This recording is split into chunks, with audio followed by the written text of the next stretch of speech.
This is a nearly green recipe, Cajun-style pasta. Everything in this is green except for some elements of the sauce, which are yellow.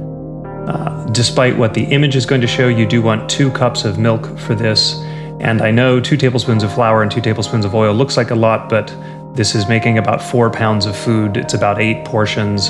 It really doesn't work out to very much in terms of calorie intake. You're going to start by making a roux. At first, it's going to look like too much oil. As you begin to whisk it all together over low heat, then it's very quickly going to look like not enough oil. That's okay. Keep it over low heat, cover it, give it about 5 minutes. It'll slacken up again. When it does, add all of your seafood to the pan and cover, again, leaving it on low heat. You're going to want to let that seafood begin to cook. When it's maybe half cooked, add all of your spices. You're going to want to add a lot of spices here. This is going to ultimately be 4 pounds of food plus dairy, which softens spicy things. At the same time, you're going to want to start your pasta. I again use Alton Brown's cold water method. I think it works very well for whole wheat pasta. It keeps it nice and toothy.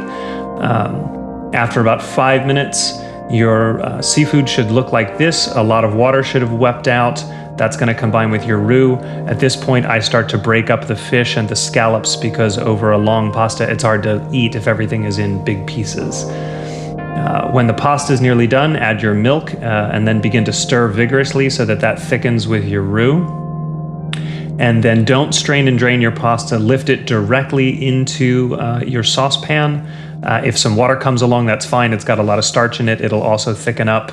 And then maybe give that another 2 or 3 minutes on low heat to make sure everything sticks together nicely. And there you have a nearly all green, very decadent seafood pasta dish.